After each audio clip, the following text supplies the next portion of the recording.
Welcome to Better Sex, where you get the information and inspiration to create and enjoy your best possible sex life.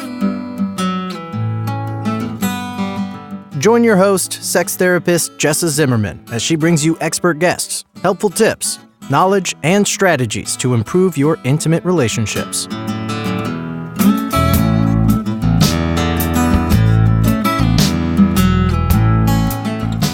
And now, your host, Jessa Zimmerman.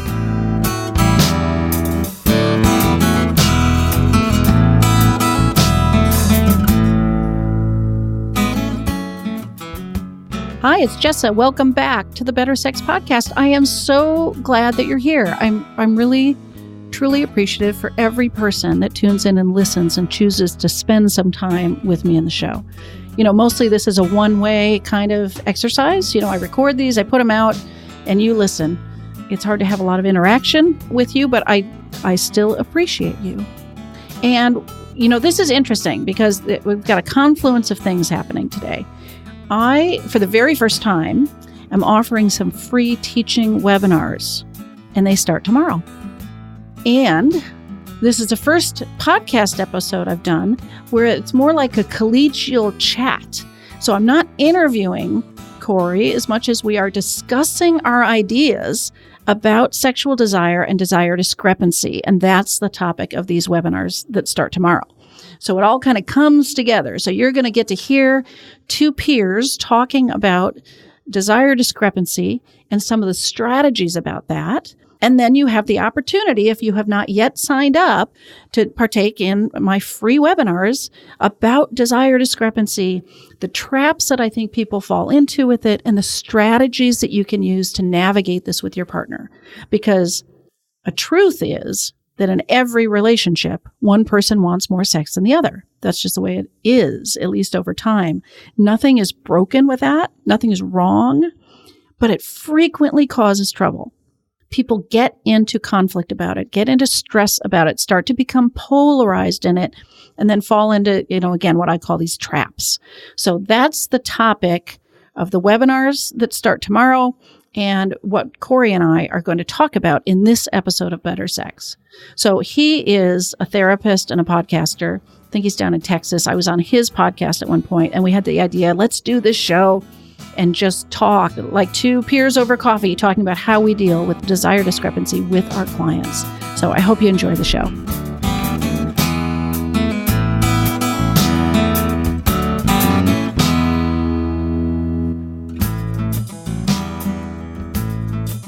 Corey, thank you so much for being on the show with me today.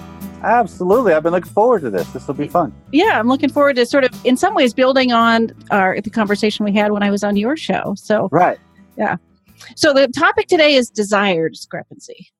This shows up in, well, I guess it shows up in really all my couples, but It shows up as an item of concern in, I don't know, 2/3? Would you? Yeah. Well, I mean, we have a similar bent. So I see it in all of my couples, just mainly because I bring it up and present it that way. Right. I don't know if I was trying to think of how many of my couples that come in that have already thought of it in that frame. It's less than 2/3, but maybe not by much. Yeah. Well, I mean, I don't know that people have the language of desire discrepancy, or they may not have the concept, but they're certainly aware that, they're fighting over the frequency of sex, or they're not having it often, or it's, I've given up trying because my partner always turns me down, or, they're struggling with it. They may not understand the concept. Yeah. Right. No, and to me, it's just, I love the idea of trying to frame it through the differences rather than right or wrong, which that's been the most powerful thing to me. If you're talking about desire discrepancy, is higher or lower, neither one are right or wrong. They're just points. Right? Yeah. That it's a system, right? And we should point out, for listeners, there's always, at least over time, somebody wants more sex than the other person, right? Mm-hmm. It's just higher or lower. And you're so right, because I'm always trying to make a point that there isn't a right amount of desire. Right. It's not like somebody's better or worse. I mean, I know that, in my practice, most people come in assuming that the lower desire partner is the one that's broken. Mm-hmm. They're the one that's, something's wrong. Why don't they just have libido? And they both tend to come in thinking that way. as opposed to realizing there isn't it's not like one person's healthy and the other one isn't. Right. That's the thing I've loved. And some of my audience has even gotten upset about me saying this too much. Oh, really? Early in the years of Sexy Marriage Radio, I took the Schnarch phrase of, sometimes the lower desire partner might have the clearest judgment because the sex you're having isn't really worth wanting. Right. So you have to question, why does the higher desire want multiple helpings of lousy sex? Yeah. And that's a good way to kind of shake up a system to start looking at, wait, what is this really? Is what we're doing worth it for both? Yeah. And or are you settling, or are you giving up on something, or are you not showing up for something because you're afraid of rejection or performance or being seen or being found out, or all the things that happen if you talk about marriage in a sophisticated lens of it really does require us to be more than we are a lot of times. So you were hearing from listeners that were upset with this idea? Well, I would have people that my high desires would email in and they would say, don't tell me that the sex we're having isn't worth wanting, because it is. And I'm like, are you sure? Because you're being kind of defensive on this. So maybe you're not being real open about the possibility that it's not. Right. Well, and even if the hires, is that what you call them? My high desires, feel like the sex is worth wanting, they have to question whether the lower desire partner feels that way too. I mean, because when I'm working with couples, I'm always starting with the premise that the lower desire partner has some good reasons for not wanting to get involved, right? Whether those are relationship dynamics or the meaning of the sex or the sex itself. Like, there's always something to point out to the higher desire people about, have you wondered what's going on with your partner? Maybe they're not just broken, maybe have you asked, like, what's really happening for them and what do they need or want, or what, And are you willing to do that? Yeah. And then do something about it. Right. Right. Because I think there's lots of times, I just got off a call right before hopping on here with you to record with a couple that he plays the role of the higher desire, but she's questioning that because she realized she was like actively repressing some of her desire. And through some of the stuff she's been working on, realized, no, I have a lot of times where she's written down, kind of kept a log, and she's like, no, I have a lot of times where I'm interested. I'm just not with him right now because he's not connecting with me. He's not doing these things to create it. And so just that lens and that language helps each of them call each other out and call themselves out. Yeah. And really start to examine, is what's going on real, and is it true, and am I living according to my character and my integrity? Because I went after him in the session of, hey, what gives? If you say you want more sex with her, but you are constantly busy and avoiding it, what does that say? Yeah. And there's that makes hard answers that we have to start finding. Right.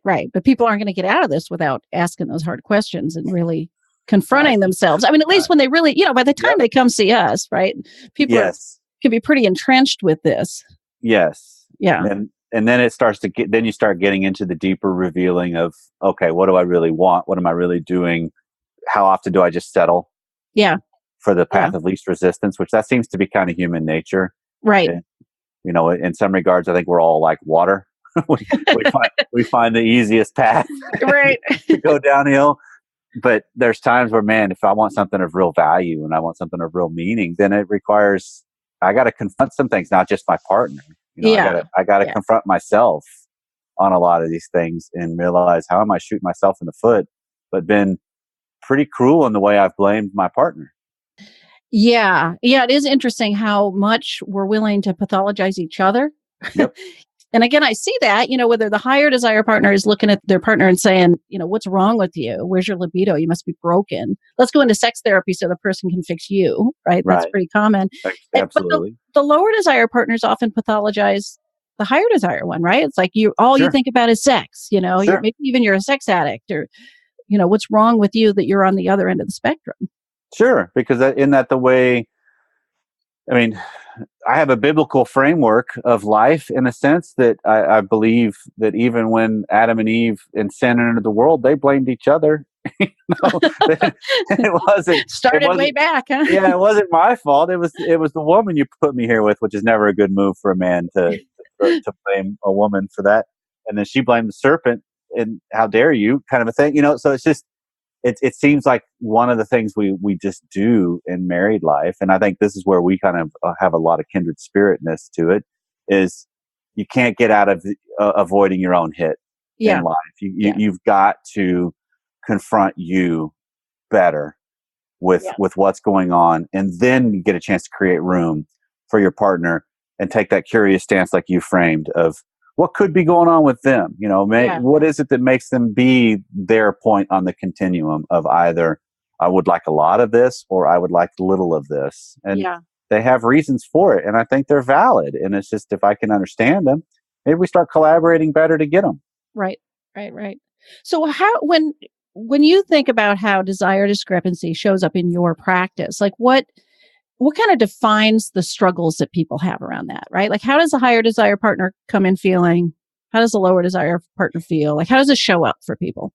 Well, I mean, it's if you're talking about it just in the arena of sex, then most of the time the ones I get, they've shown up because they're just frustrated of being rejected. They're frustrated of being pushed down the order of priority. They're frustrated of just everything. Or the other end of the spectrum with the lower desire is they're tired of always being on guard and always being the gatekeeper of it. And it's like, and that's where I think they can easily take that stance of all you ever think about is this, because that's all that's ever brought to them. Yeah. And this has been an interesting shift just recently in my thinking from some other conversations I've had with some other colleagues just recently, of that there's a lot of times where I've gone after men a lot because in general, you can stereotype it, higher desire is the man, lower desire is the woman, even though it's probably 60-40, 70-30, reverse that, right? I don't know if that's in yours, but I tend to think in heterosexual couples, because I do see same-sex couples too, and this still holds true for them. Sure, absolutely. It seems more like 50-50, but maybe it's 60-40. But okay, and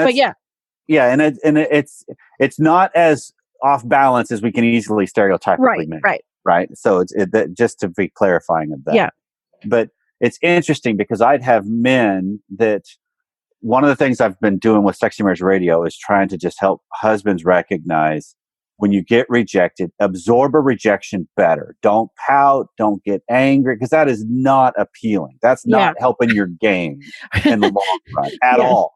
Right. If you turn into a pouty toddler, how in the world is a wife going to get turned on by that? Right. Like, come on, seriously? Your penis got rejected and now all of a sudden you are throwing a fit? Come on, but it's recognizing there's even more to that needs to be talked about.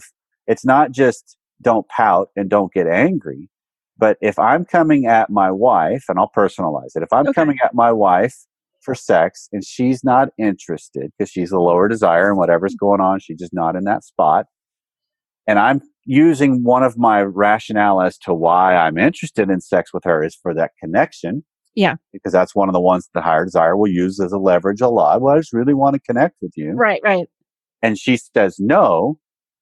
And I say, okay. And I go off and then go watch TV or read or do something different that's not connecting with her. Am I really trying to connect with her? Yeah. Very good point. Right? I do ask people, what is it you're trying to get when you want to have sex? Yep. Because if it's just an orgasm, you can do that, right? Yep. You can get it. You can have as many orgasms as you want. So what's really at stake here? What are you looking for? Right. And so I love the language of looking at it deeper with the meanings that you're talking about, with the higher desire, lower desire, meanings of everything, and start then challenging myself on, okay, if I say I want connection and she's not interested in that means of connection, well, then what means is she interested in that moment? And if that's what I'm wanting, then I have to figure out how do I adjust some to create that, or at least be honest because I think it's a whole different ballgame if I was to say, hey, I'm just really interested in sex with you tonight. Because really, why? Just because I really want some sex with you tonight. I'm not interested. Okay, then I'm going to go watch the game, and it's because I'm not trying to say I'm looking to connect then. Yeah. And I don't know if it's a little further, but I do point out to people, you don't need to take this as rejection either, right? Like I really do try to even take on that language and that mindset about if somebody's taking care of themselves and saying no, that's not a rejection of you. Right. Your offer maybe got rejected, but it's, so often that higher desire partner is taking this personally. Is it if it is rejection, or I'm not desirable, or I'm not sexy, or I'm not important, as opposed to somebody just doesn't want what you want right in that moment. So, well, because sometimes, and this is the joke thing I use when I'm speaking on this subject and trying to unpack it, is I try to at least offer up the alternative that sometimes the lower desire's rejection is good judgment. Yes, because when I make a pass at my wife in the aisle at Target, her saying no is good judgment at that moment, right. So, but it's just kind of seeing it as, okay, this is all a language, and how do I depersonalize it a little bit? Yeah. So I could then in turn be more personal with what does happen. Yeah. Because I also love the framework of, in a committed relationship. I mean, I deal with and put it all under the umbrella of marriage, but it's all under a committed relationship. I love the idea that sex is a long game. Right? That just because I do something, initiate, and maybe don't have success with it, then that doesn't mean it doesn't pay off in the long run. Yeah. I'm playing the role of the higher desire better because the predominance of initiation is on the higher desire most of the time. Right. That's why they're the higher desire. Right. That's part of the role. And, I hear couples a lot, when back to your question of how do I see it play out, I hear a lot of the whole higher desire complaining, I just wish that the lower desire would initiate. It's like, well, why would they? They're not interested, Yeah, or at least they're not thinking about it right now, and you are. So it's, you're right. I hear that a lot. Like I do all the initiating is one of the big complaints. Right. And so I start trying to challenge that to realize, well, one, that comes with the territory of being the higher desire. Yeah. But the other is it's a long game. So play your role well. Yeah. And then frame it differently from initiation rejection to initiation response or initiation reaction. Yeah. Because I could have times as the higher desire where I've initiated, it doesn't culminate in what I wanted, but I got a good response, at least, of there was a banter, there was an interchange, there was a frivolity of some sort, a little flirty something. That's still good. Right. In the whole scheme of things, that's a good thing. Yeah. And you still might get that connection like you're talking about, even if it wasn't sexual in that moment, it's still moving towards. And you're setting up a framework for that being interwoven throughout the entirety of the relationship, not just moments on a radar screen that blip every so often. But you can have this interchange of seeing it as, I challenge. This is one of the things I did just in my own journey as the higher desire is, starting to see it as, okay, this wasn't about initiation and then rejection, because that's most of the time higher desires get frustrated because they're just tired of being rejected. And I get that. I feel that. But instead I changed it to, okay, it wasn't about initially it wasn't about how my wife responded or not. It was about, did I initiate or not? That's what created success for me. Okay. Did I say what was on my mind or not? Right. Did I go in for a kiss or not? And if I could start framing it as, wait, I can be proud that I started living more who I was, I am. Aligned with your desire. Right. Yeah. Rather than it all being contingent on, is it met or not? Yeah. That shifted the power structure back to my own shoulders better. Right. And it started utilizing the pressure of the relationship better. Yeah. In the sense that now my job is just to present something worth wanting to be with, worth wanting to have sex with, worth wanting to engage with. And the more I do that, if she continues to reject that, I've got more we can talk about then. Right. Then we do go seek help. Right? I'm like, hold on. We don't really like each other. We need to figure out what's going on. Or in most cases, and I don't know if this is your experience and how it bears out, but in most cases, once you kind of get the power dynamic back in order a little bit, the system works itself out pretty good because you're both playing roles better in the system. Yeah, I mean, I agree with that. And I think, you're talking about how the higher desire partner feels rejected and can get pouty like a toddler, right? And then on the flip side of that, for the lower desire partner, right, they feel so much pressure. Mm-hmm. And I feel like they can get caught in a trap of only responding to that pressure, like digging in and getting, almost oppositional, Yeah. sometimes. It gets so polarized in the relationship like that. So both people playing those roles better, I think, goes a long way. And right. And part of what we talked about on your episode, like you asked me, how do I challenge lower desire partners? Like what's the call to them? And to me, they have some good reasons for not wanting the sex, right? Some valid reasons, but I think sometimes they're indulging themselves sitting in their comfort zone. Okay. And not willing to be more actively engaged in speaking up about what it is that would, about those reasons they have, what would make it more engaging, what do they need, being like an active creator of a sex life that they could embrace. Right. And it's not across the board, but I think that's a tendency of people that are struggling. It's like they just have resigned. It's like all the desires on the other side, and the other person, it's their job. And in essence, the picture just came to my head, Jessa, of in essence, it's rather than the toddler that's throwing the big fit because they didn't get their way, it's the toddler that's digging their heels in because they don't want to shift, they don't want to go, they don't want to change. Because everybody that's been a parent knows that time where your kid's having fun and it's like, no, it's time to go, and they dig their heels in and are like, no, you're not making it. And in essence, but no, what we have could be better for you. The toddler, you can't get in the car seat, right? They're rigid. Exactly. It's like, you're not going to force me. And so in essence, this still just rings true that in a lot of ways, human beings are just sophisticated toddlers. Yeah. as adults. Right. We have that tendency anyway. But yeah, to me, it's like this thing that when people are struggling with this, a higher desire partner is left with so much of the ownership of the problem and the struggle. Both people I think are struggling, and it's really, really hard. But I like to see the lower desire partner really take some responsibility because, they do have the spigot, right? Yep, they do have the control, not because they want it, but because they want it less. And it could be so easy to sit, if I were the lower desire partner, to sit totally where I'm comfortable. And Absolutely. I do say no all the time, unless it's exactly what I want in that moment. It's really not fair to my partner who wants more of something to not meet them. And I'm not talking about averaging numbers, but being a collaborator, in a sex life that both people can find fulfilling.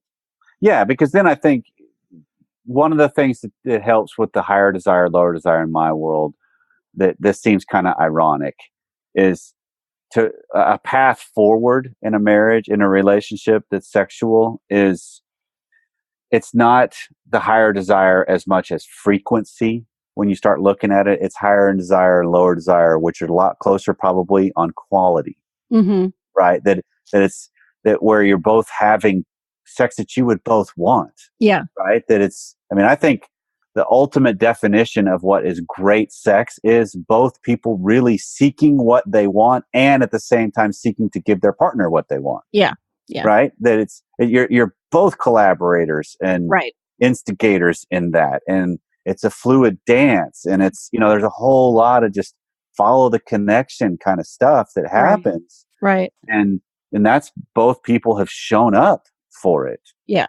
And too often, we get into, well, I'll settle for what I can get, or I'll give what I can get them off my back, or I know. And it's such I say this too, like if we're talking about frequency, like how many times a week or a month, it's like that's such the wrong conversation. Right. That is, I know that if people are talking like that, like quotas and counting, they're not addressing those quality issues that are going to feel really fulfilling no matter how often they're having sex.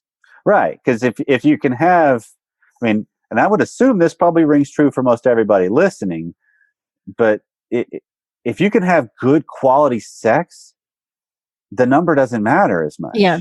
Yeah. Because the quality lasts longer. It's kind of like that whole wow, I can relive that in my mind for a little bit longer than just the functional lay I had. Yeah, or it's like a highly nutritious meal versus junk food, Yep. like the junk food just leaves you hungry again because you're not really getting what you need. Right. And Yeah. then you start recognizing and shift it out of the realm of sex. And then you're just talking about experiencing the essence of people. And, Right. And the connection and the depth of emotion and mental. And, there's a Yeah. whole lot more than it's, Right. we're not just talking sex. Right. Not mechanical. Holistic. Yeah.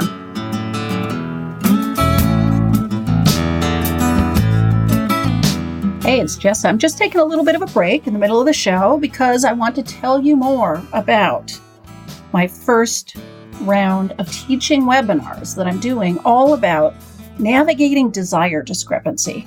So this is almost universal in the clients that I work with. They're struggling with the fact that one of them wants more sex than the other. And of course, the reality is that is always true, and you don't always have to struggle with it, but it's really, really common. So I'm hosting a webinar. It is totally free to go over the 4 mistakes people make that get them stuck in these dynamics that are so problematic. I would love to have you join me. All you have to do is go to bettersexpodcast.com/webinar. You can get signed up. Again, totally free. Got a couple different choices of times. I hope you'll join me for that.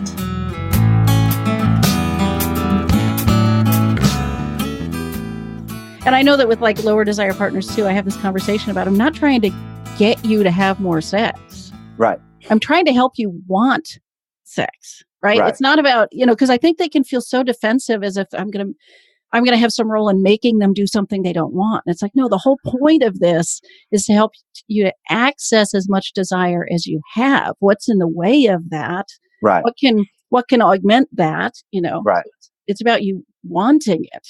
Yeah. And I think you can add the same caveat. I've done this with some of the couples I've worked with of, I want to at least get you to the point as a lower desire that if you don't want sex, you can be honest with your spouse about that. Yeah. And it's coming from a good integrity stance so that they can make informed decisions about what do they want. Yeah.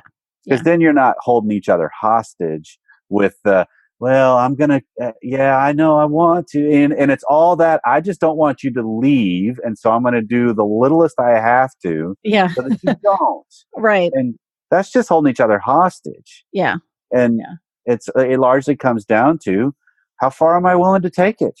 Yeah. How far am I willing to take what I want? And am I willing to confront that risk that will be associated with it? And to get the possibility of getting what I want. Because to get what I really want in marriage, especially in sex, there has to be choice. Yeah. Obligation never brings about fulfilling sex. Right. Now, is this something you talk about with clients? I mean, I imagine it is one way or another, but it's something that I call maybe, because so many, it's not like 100% aligned, but a lot of the lower desire partners also have more reactive or responsive desire. Like they don't feel spontaneously aroused or horny or interested in sex, right? So they have a desire that has to be evoked, which means you have to go into somewhat of a sexual encounter and start and see if the engine turns over. Right. And it requires both people understanding that first of all, that's a thing that's valid, right? And it takes an openness to go in and start without either person expecting this has to necessarily go all the way, right? Like that to me is such a big part of solving desire discrepancy is understanding that reactive desire and then acting accordingly, and then of course both people have to be okay if it doesn't happen that time. It's not like they both have to be able to adjust and handle whatever the outcome might be. Right. But I love that same kind of framework of just that there's somebody that has more of a quote unquote biological drive possibly. Yeah. And usually that's, if you go just straight biology, this testosterone in your system generally creates a little more horniness than less testosterone in your system is going to. And that's male or female. But it also can be environmental and situational and visual, whatever it is the wiring is. Right. And stresses. I mean, all kinds of things can affect that. But typically speaking, the lower desire probably is more responsive than instigating when it comes to sex, because they just don't have the biological drive or desire, or it's on their thought process. It's just not there. But right circumstance, right initiation, yeah, they can be responsive real quick. I mean, I've had a lot of people that it took a while to kind of land on the framework of it, but the idea of, well, I don't have any libido, and it's like, Right. well, hold on, maybe you don't have a libido, but you still are interested in sex when it's going, Right. right? Right. So And that's, it's yeah, you may not great have and it's this. satisfying and Right. great experience for both of you, Yeah. but it's just you don't have a libido in the libido sense of I don't think about sex during the week. Well, okay, there's a lot of people that don't. Yeah. Yeah. Yeah. And I feel like that, so many people avoid it because I'm not in the mood right now. Hmm. So no, and they don't feel safe maybe to explore, wait, if we got going, maybe it would happen. But Right, then I feel like I've started something I can't finish, or, they right, have to collaborate on that too, that it's safe to sort of explore that yeah, and try and start and then be happy with whatever happens, whether it turns into, and sex or not. and sometimes just helping lower desires have a language for that Yeah. is huge because Yeah. there's a big, just even changing the no response to something more along the lines of I'm not right now, but I could possibly be later, Yeah. or could possibly be as we get going, or kind of create an alternative. Because to me, as a higher desire, when my wife shifted some of her verbiage years Yeah. ago from no to no, but I could maybe be encouraged, that turns into, as a guy, that's a challenge. Then all of a sudden, it's like, oh, challenge accepted, babe. Let's go. What?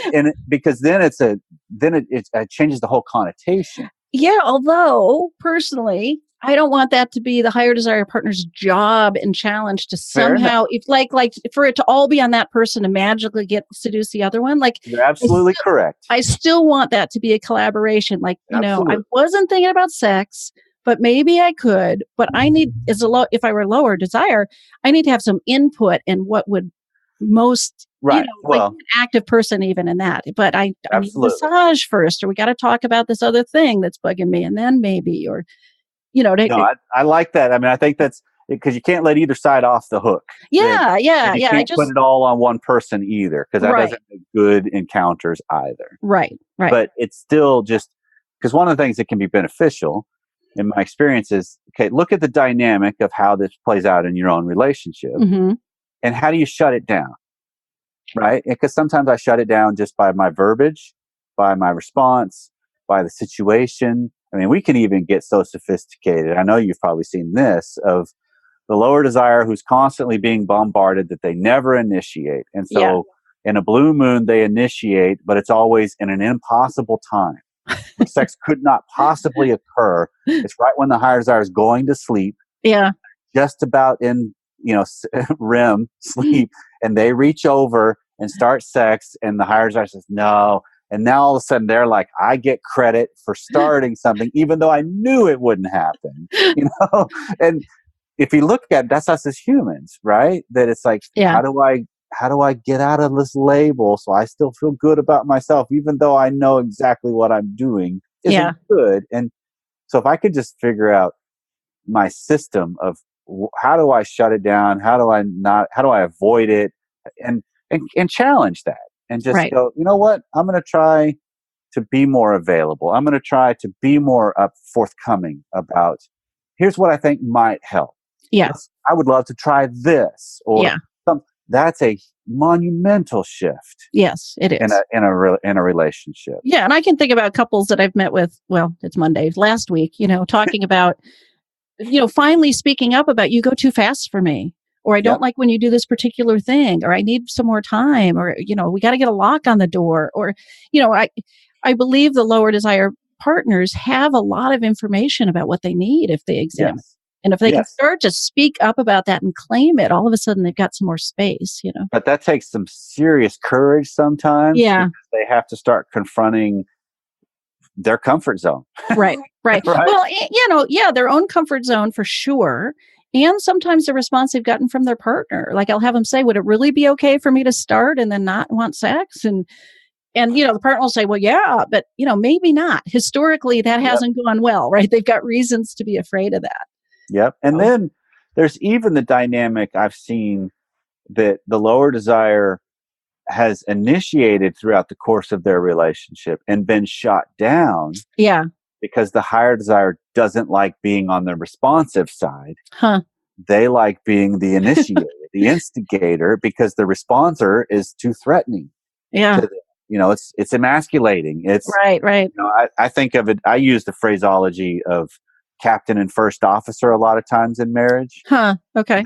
I've come across a lot of times where wives that are moms, for sure, they would much rather be first officer, not captain. Because And they're sort of captain in regular life all the time, right? Well, they don't want to be the goes down with the ship. They don't want to be the one that has to make every single decision. They want somebody in there that will make the hard decisions, that will speak up and not be dictator. Right. Captains aren't dictators. Yeah. They just kind of set a tone. They chart a path in a sense. Yeah. This is what we're about. This is the bigger story. This is our mission. That kind of stuff. And a lot of husbands I have come across in a lot of the Christian world I work in, a lot of husbands, they're absent in the captain chair. Huh.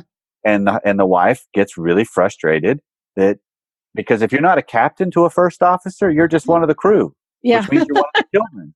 Right. And that's not appealing to a wife. Right. And so there's an element of captain just needs to be a good captain. First officer needs to be good first officer. Both of you play your roles really well. And one of the things I have found in sex is captains, which in this regard, men, don't like being out captained sometimes because it's too threatening of their own masculinity and the way they define themselves. Yeah. Of, wow, I don't know if I can respond. It's a threat. And there's a whole lot of other things revealed rather than this is just, I'm not interested in sex. There's a whole lot more inadequacy or uncertainty or they're coming to play. And then you had all of that to the mix. No wonder this whole thing gets complicated with desire issues. And it's so much easier just to fight about, well, there's something broken in you. Right. It's self-fixed and we'll be fine. Yeah. That's also making me think about people I've helped where I'm thinking of heterosexual relationships where the guy has had almost no experience and the woman has. Yep. And how much pressure there is on him, and how much they can avoid sex. And, they're supposed to be this captain. I haven't used that language, but this expectation for the guy to know what he's doing and to be the leader. And he's so intimidated maybe by the woman's sexuality or her experience or his own lack. And what a conundrum that becomes, Well, and I mean, so the world we're in, especially here in the West, in the United States area, the civilized world, I guess you could say, has made it such a male-centric thing when it comes to sex. Yeah. It's all about a penis and just pounding away, and that's going to provide pleasure. And no, it's not. Porn is not at all accurate on what it is. But the flip side of that, not only does that do tremendous skewing to women and what women's role and who they are, and there's so much more than that. It does a tremendous skewing to men. Yes. Because there's this element of, as a man, if I can't perform or last or sustain or whatever with a woman who can have endless orgasms without the refractory period, and I can only have one, and then I'm going to have a little time to recover. And if I can't, can I still engage in the situation for her pleasure? And, there's so much that we find our own thresholds of incapacity, or insecurity, that is all of that kind of stuff. If you can really drill down, I think you start to get the sophistication of, okay, there's a whole lot more at play than just sex. Right. That this is an essence of us being challenged, being revealed, being discovered, being seen. Because, you get the scenario of the virgin man versus the experienced woman. Well, if they don't have some honest conversations ahead of time of like, look, I don't really know what I'm getting into here. Yeah. I'm kind of scared, that's actually a strength move in my mind. Absolutely. Because I'm owning that more than trying to hide and act like it's not there. Right. And then make up reasons why you don't want sex or, whatever the avoidance trap is. Yeah. Right. And that's not a good way to go through life because that gets discovered so easily. Right. That's true. You can't hide that one forever. No, you can't. I mean, you can't hide anything in a committed relationship because you live in too close proximity to each other. Yeah. Yeah.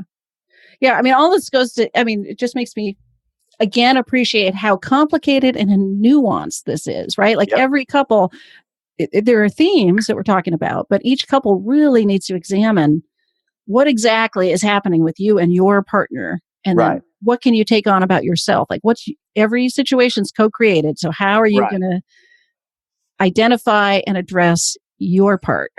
Right. Because I love that the phraseology. And my wife's actually the one that kind of nailed this down for me of what is this experience revealing about me? Yeah. Because that's the question I need to be asking. It's Right. not what's wrong with my spouse and how do I fix it? How do we Yeah. go get them something so it makes it easier for me? No, it's what could be going on here that's revealing about me. Yeah. Where am I coming up against a part of me that's just not quite as evolved as I thought it would be, or not even born yet as a capacity? Yeah. Yeah. Because if you look at it, we all are better as life has gone on. In some regards, we've all become something.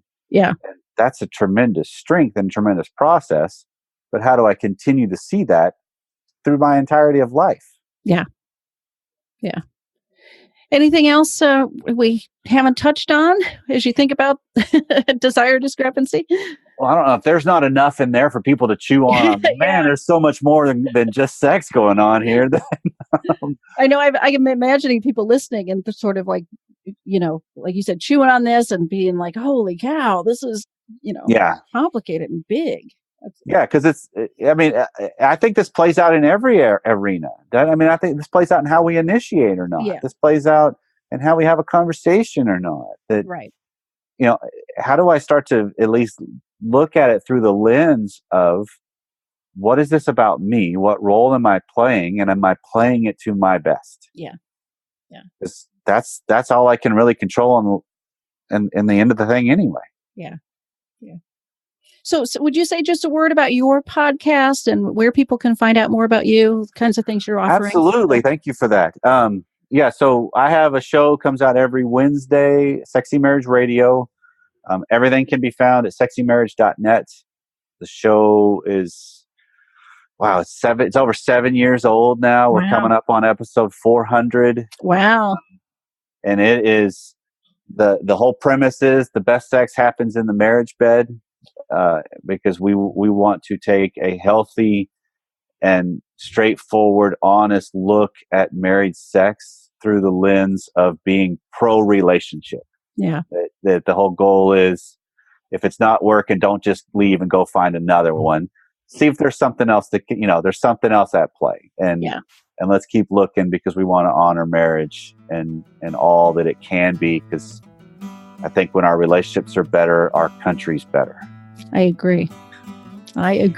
Well, thank you so much for taking the time to do this. And Absolutely. I will put those links too in the show notes, so people don't have to write that down while they're driving or something. They can find Safety it. first. Yes. Exactly.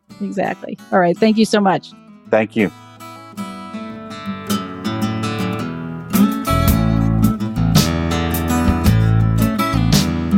You've been listening to Better Sex. Please visit our website, bettersexpodcast.com, for show notes and additional episodes.